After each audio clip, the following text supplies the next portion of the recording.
Okay, we're going to hang out for a few, see if we can get some people in here. Still sending some invites here. So please hang out.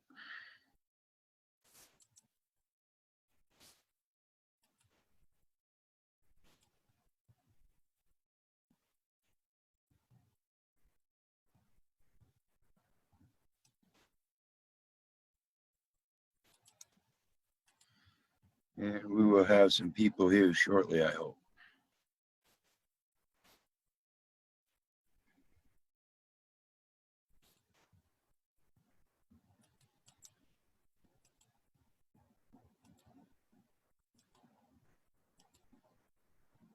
Oh, let's see here.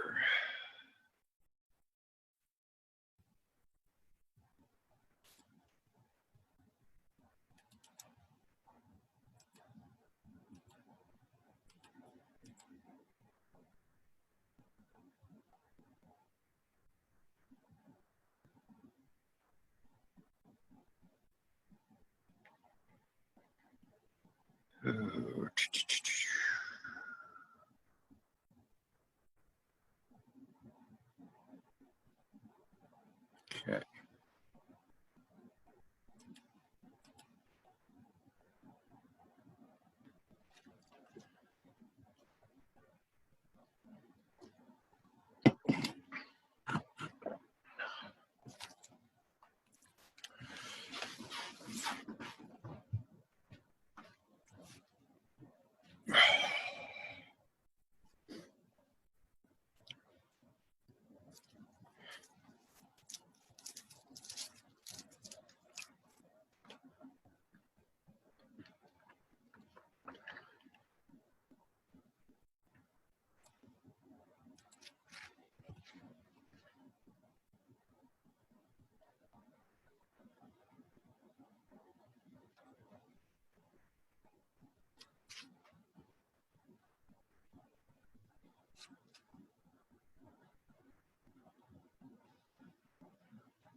Oh, come on.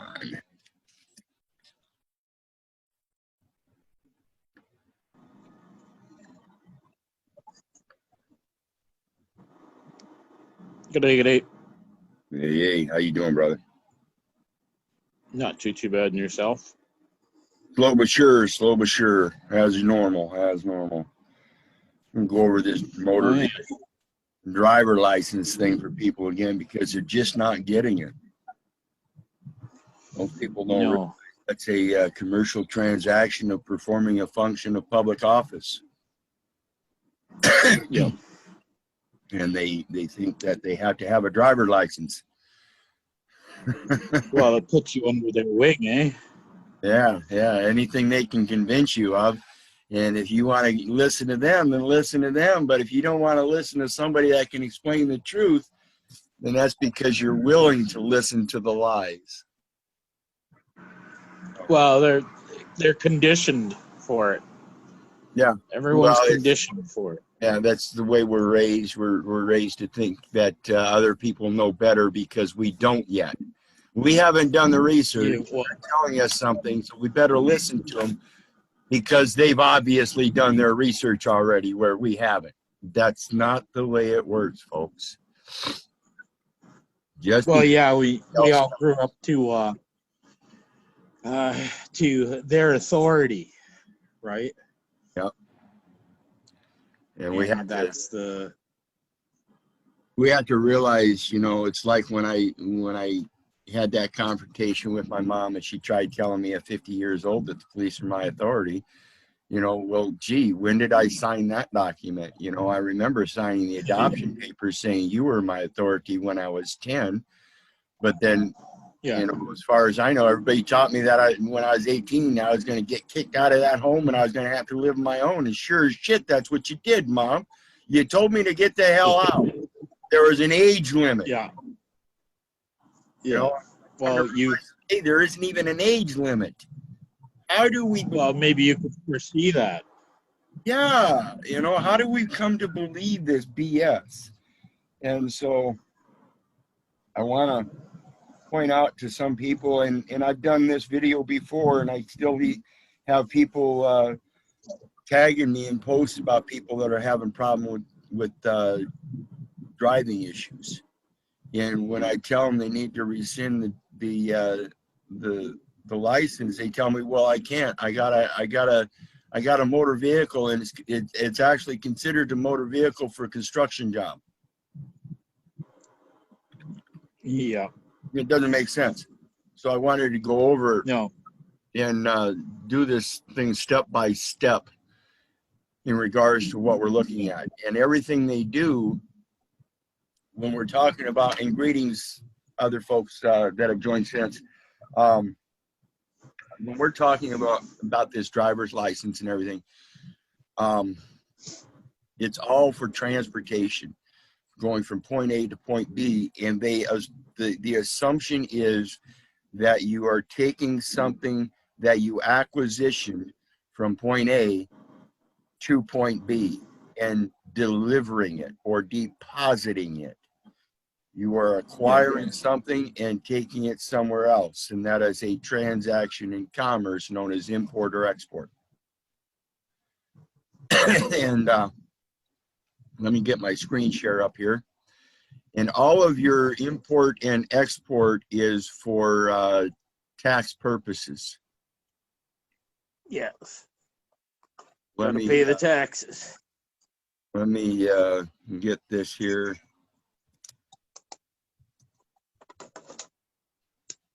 Because what we're looking at in regards to taxes on the traffic thing is definition in 26 U.S. Code 7701. Tom, you're up in Canada, but this is same operation that they use up there. Oh yeah. It might be different wording, but it's the same operation. Yeah. In regards to tickets and stuff. Well, it's a And when we go down commercial operation. section H, and it's like 3/4 of the way down. This is Title 26, Section 7701 is definitions of the IRS code, and so it's a long code, and you have to go down about 3/4 of the page to find this. But it's subsection H, and it says motor vehicle operating leases. Now, when we think about our motor vehicles and we think about that motor vehicle driver license, we think of it as ours.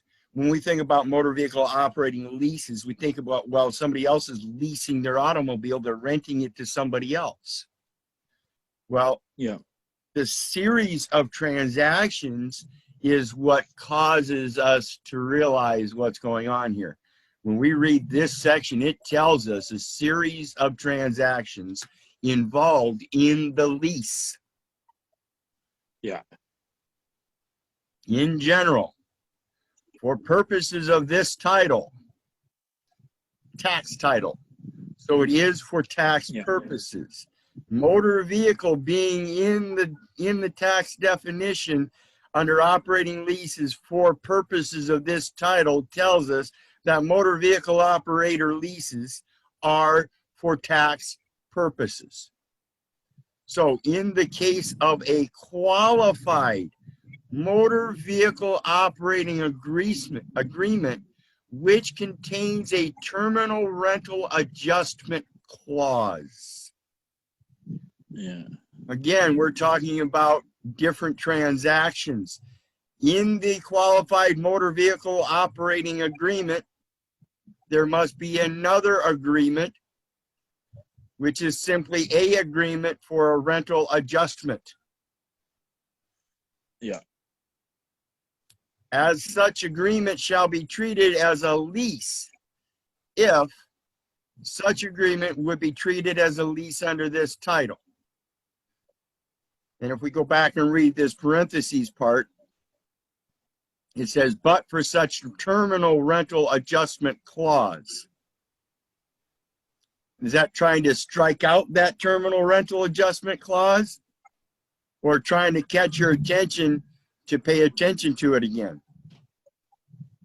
Yeah, it's just there for information purposes only. Right, it's there for information purposes only because it's in parentheses. So what they are in fact doing is saying that if there's not a rental adjustment clause, it's still treated as a lease agreement. Yeah. The lessee shall not be treated as the owner of the property subject to an agreement during any period such agreement is in effect. So even if the person that is leasing it doesn't realize they're leasing it, it's still treated as a lease. And the owner is not to be treated as the owner of the property. Yeah, the state owns it. The state owns it. The lessee shall not be treated as the owner of the property subject to an agreement, because now the lessor, the state, is considered to be the owner and is leasing it to the lessee. Very simple wording here. The qualified motor vehicle operating agreement.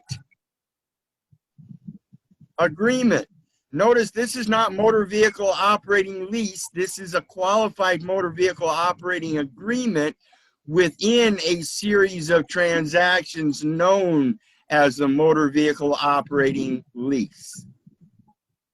For purposes of this subsection, in general, the term qualified motor vehicle operating agreement means any agreement with respect to a motor vehicle. So again, they're putting something in parentheses, and if it's not in respect to a motor vehicle, but it's attached to a motor vehicle, it's in respect to a motor vehicle now, including a trailer, aka even a motorhome trailer, which meets the requirements of subparagraphs B, C, and D. So what they are now saying is all of this up here.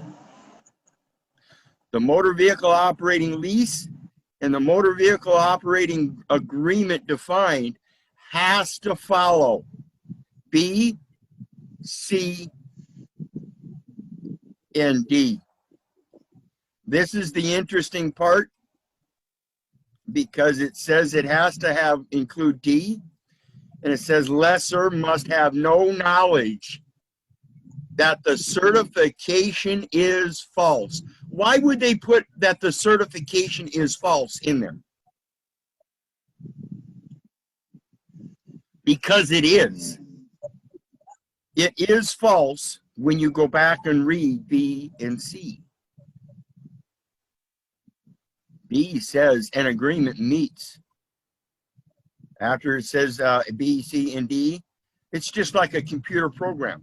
It's going to tell you now B includes 3 elements or 2 elements or 4 elements, and you're going to have to read those elements. And B has a minimum liability of the lessor, which is the state.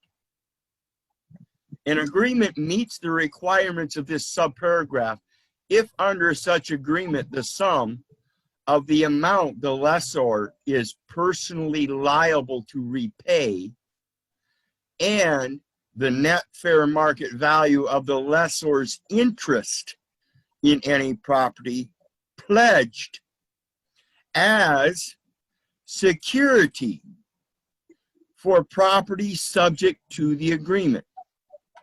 When we read this comment, we see that the state as lessor has no property subject to the agreement, and therefore they need you to pledge your property as security for their interests so that they can maintain a fair net value, so they can repay you if you break your car. Why are they interested in that?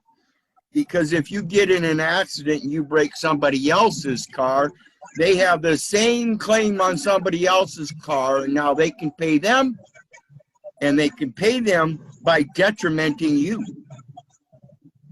This Yes. is not how commerce is supposed to work. Contracts are not enforceable. Contracts work on equal consideration and equal benefit. If there comes detriment, it is to be shared equally with the parties in the contract. Yeah. So what they're saying here is that because you caused somebody else damage to their car, if they come after you, they can also come after the state. And that's where the detriment is supposed to be shared. It's not supposed to be shared in some kind of lease agreement where the state takes possession of your property so they can divvy it out fairly later if some such accident happens through some kind of insurance scheme. And that's exactly what it is. It's an insurance scheme. It's meant for tax purposes, which it clearly states. But then they go on and say that you're required to carry insurance too. Yeah. Equals or exceeds all amounts borrowed to finance the acquisition of property subject to subject to the agreement. When we get done here, I'm going to show you this acquisition part in the federal regulations as well. The next part of this comment says there shall not be taken into account under clause 2 any property pledged which is property subject to the agreement or property directly or indirectly financed by indebtedness secured by property subject to the agreement. What they're saying here is they don't want the property. There shall not be taken into account. In other words, you're not going to describe, they're not going to describe, and you're not going to be allowed to describe in the account property which was pledged. Yet they're calling it pledged, but they're not going to allow you to put it into the account. There shall not be taken into account. So when we think about that, we have to realize we are pledging, and they are not going to acknowledge that in any account that you pledged your personal property for as an acquisition and it now belongs to them. It's only going to be used through the verbiage. That's why we have to pay attention to this verbiage. Hold on just a second. And so when we think about this, hold on just a second, folks. Also, do you need to write anywhere today? I don't work until 7. So. All right, thanks. Okay, sorry about the interruption, folks. Sorry about that, guys. So we go on to read, and it says certification by lessee. Guess what? Guess what, folks? The automobile that you have, once you pledge it for the state through licensing and registration and everything, there's supposed to be a certification. This is another part of the agreement. And it says notice of tax ownership. Again, remember, this whole section here is for, in general, purposes of taxation, because it is in the tax section, the tax title. Certification by lessee, notice of tax ownership. You're admitting right here, without knowing it, that you are taking upon a tax ownership. Before you do that, there is no tax ownership. Comprehend that. An agreement meets the requirements of this subparagraph if such agreement contains a separate written statement separately signed by the lessee. I want to ask everybody, every time you've registered an automobile at the local county courthouse, have you entered a separate written statement separately signed by the lessee, by yourself? In that statement, we're going to find out what it's supposed to say. In that statement, did you it says under which the lessee certifies under penalty of perjury that are they referring to yourself as an it? They most certainly are. Why are they doing that? Well, let's read.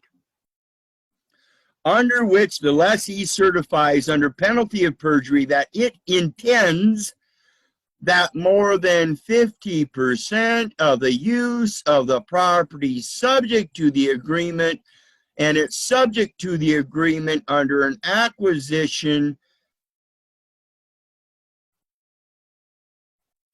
of the property that was pledged here. So once you pledge it, you are actually supposed to write a separate statement, separately signed, under penalty of perjury, that you intend that more than 50% of the use of the property subject to the agreement is to be in trade or business of yourself. Trade or business? I'm not even employed.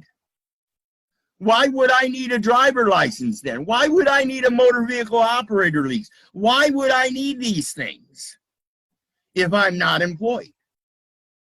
Well, you're performing trade or business. Well, let's read what trade or business is, folks. Trade or business, again, in this same section, it just happens to be up at the beginning of the page farther. It says trade or business. 26, trade or business. The term, quote, trade or business, quote, or unquote, includes, which means it excludes all else, the performance of the functions of public office. So, let's think about this, folks. Let's think about this.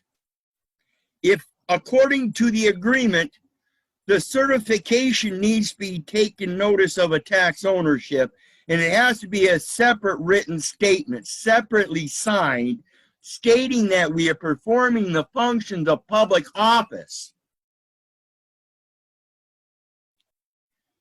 Have you first taken an oath of office in order to then be able to make a separate statement, separately signed? Have you first taken an oath of office before you can even qualify a certification for a driver license under a motor vehicle operator's lease agreement? No, that is an impossibility. They cannot enforce an impossibility. You people need to quit being afraid when these people tell you you are required to have a driver license and just dumbly point out the impossibility in their own verbiage, in their own codes, that is simple and succinct. Notice, people, these are not high technological terms. It is one word after another, and they are very easily read. Now, the second part of that same statement that says we're supposed to be making a statement professing our agreement to be in trade or business says, which clearly and legibly states that the lessee has been advised that it will not be treated as the owner of the property and the property subject to the agreement for federal income tax purposes. Oops. Oops. Oops. Federal income tax purposes. It's not for transportation. It's not for humanity. It's not for the good of your neighbor. It's not so you can order pizza. It's for federal income tax purposes. Period. Nothing else. Then it goes on and says D. The lessor must have no knowledge that the certification is false. Now, remember this first part wherein it said for the purposes of this title, in the case of a qualified motor vehicle operating lease agreement which contains a terminal rental adjustment clause, it says A, such agreement shall be treated as a lease if, and then in parentheses, but for such terminal rental adjustment clause. That's where they're saying, well, if it's missing, we'll just assume that they know what they're doing. So if you don't provide this statement under penalty of perjury, it's all an assumption. All you have to do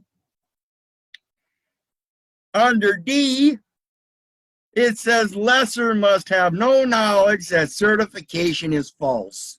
Well, how do I prove that the certification is false? I write a certification. Certification? Well, in this sense, they could determine it to be a certification, but you're writing down that you are not the lessee, you are not the lessor. There is no tax ownership on private property. I do not perform the functions of public office. I do not have an oath of public office. Therefore, I cannot comply with any kind of licensing. It is an impossibility. Stamp that bitch. They have no proof on and for any record that any of it applies to you. It is all an assumption. Get over it.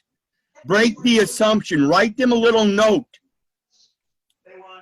I don't perform the functions of public office. I am not qualified. I've never made any such statement. Certification is false. Here's your notice of liability. If your nice policy officers insist on pulling me over in the performance of private duties under my savior, then they might be needing a commercial venue to take care of their little dirty diapers.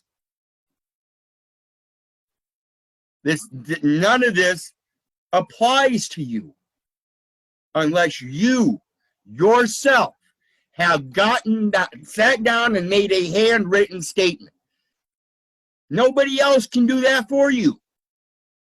And if you haven't, then everything's an assumption. Until you sit down and write a nice little handwritten statement to all the fraudsters and let them know their certification is false, and give them that notice of liability of what's going to happen if they keep trespassing you, then you've not done your job. And this is as easy as it gets, folks. Let me show you something under 48 CFR, which is the Code of Federal Regulations, Title 52.212-5, which is a particular section. And again, Thomas, you'll have the same kind of stuff up there in Canada as we have down here. And this is under the Federal Acquisitions Regulations System.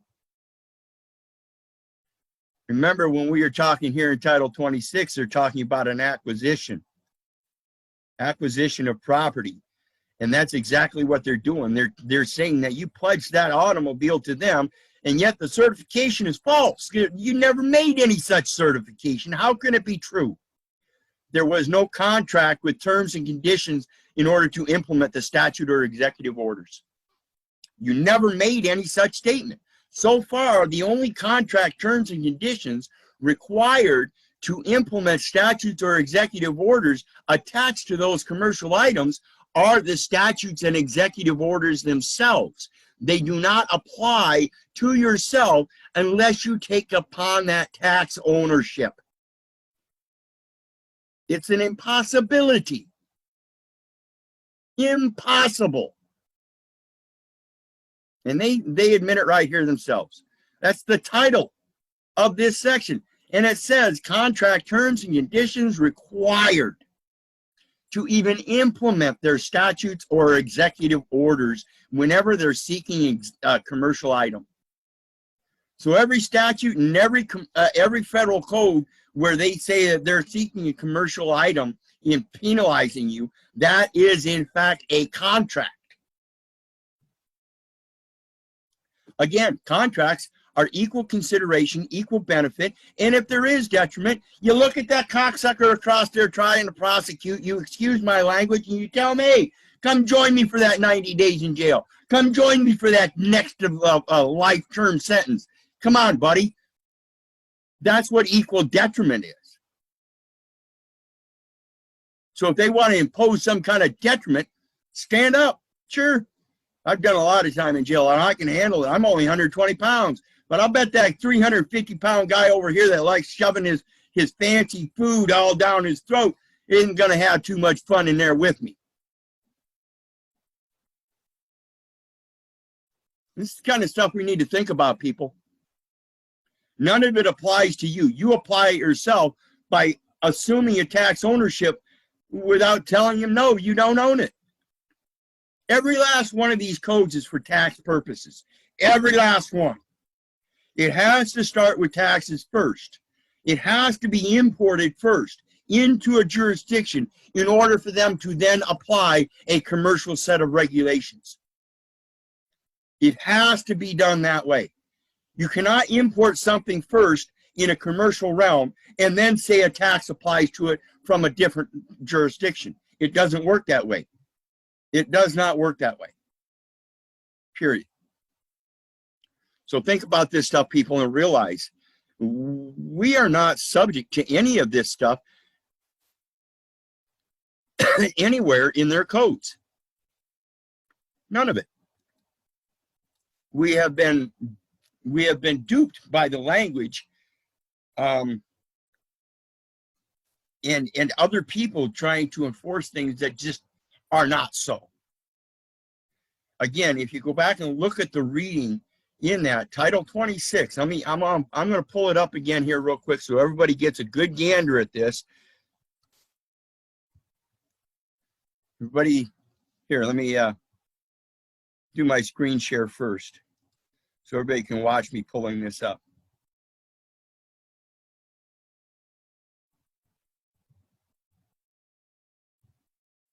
Okay, everybody should be able to see my screen, and you can see up here in the top right hand or top left hand corner, I punched in 26 USC, and careful if you use USC right now on my computer, it doesn't matter if I use uppercase, lowercase or not, or US code, it doesn't matter. But sometimes if you've got a fresh laptop, brand new out of the pack, and you type in 26 USC 7701, you might get a University of Southern California document somewhere. So it's wise to use US code written out. But once your computer gets used to it, 26 USC 7701, and when you hit enter, comes up, it's the top one. I click on it, it's telling me I'm running out of time because I got more than 3 viewers today, thank God. And then if we look at the right-hand side of the page, and there's that little scroll thing, we can scroll down about 3/4 of the page, and look, there it is. And it's number H2, section H2. And that's all it is. It's that highlighted blue section. That's all it takes. You could write a certification based on these elements right here, and it would stand in every court. Because again, like I said, it starts right out the top, motor vehicle operating leases, and it is in the tax title, And then it says, in general, for purposes of this title, tax title, so for purposes of taxes. And then we go down here and we see in the agreement for federal tax purposes, federal income tax purposes. Income. That means you are actually a federal agent. You make money being a federal agent. It's not a federal excise tax or import or export tax. It's a federal income tax, saying that you are in the performance of the functions of public office. So really think about this stuff, people, and pay attention to what's going on. It's very simple to rebut the driver license, insurance, and all of it. They cannot possibly require you. And we can tell that by that code. The code says you are the one that has to certify it, not them. Who the hell, where the hell did this certificate of title come from if you're the one that's certifying it and the state gives you the certificate of title? Where's the certificate? Where's the original certificate? There is none. There's not a certificate. It's false. You did not provide it. How could the state then say they have a certificate or a title if you did not provide them with the statement stating so? It's an impossibility, people. So please pay attention to this stuff. When I get done here, I'm going to post my other forum links and my PayPal button. I could certainly use some help there with the PayPal. But remember, hit the other links and check out the information, share the videos, and share the links. In the meantime, remember, if it wasn't for you guys, I wouldn't be doing this. I've done the video on this certification as false several times now. I'm going to keep doing it if I have to, but I'm hoping people will start sharing this stuff so it gets around. It's that simple. It's that simple. If you haven't provided a statement, provide them one. I never made any such statement. Certification is false. You do not have it in your account. Remember, we even pointed that out. It's not in the accounting. They're not going to recognize it in the accounting. Even if you make that handwritten statement, they are not going to recognize it in the accounting. Even if you are a public official, have taken an oath of office, and have taken that oath, you have to submit this statement separately. And it is not going to show in the record. So think about this stuff, people. Again, when I get done, I'm going to post all my forum links and stuff. Please hit that PayPal button, but most assuredly, hit the share button and share all the information and all the videos. In the meantime, remember, folks, if it wasn't for you, I wouldn't be doing this. God bless y'all. Love you. Have a great day. Bye. Thanks. Bet. Anytime.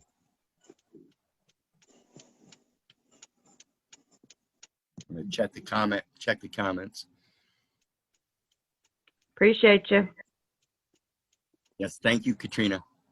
Appreciate you too. Like I said, if it wasn't for you guys, I wouldn't be here. I wouldn't be doing this. Yes, and John, Thomas Johnson says you can get diplomat plates. You can make them yourself. You can get them from other people. You can make your own IDs. We can do this stuff, people. We just have to educate ourselves on the format. And remember, their format doesn't include us. We have to certify our format to them. So,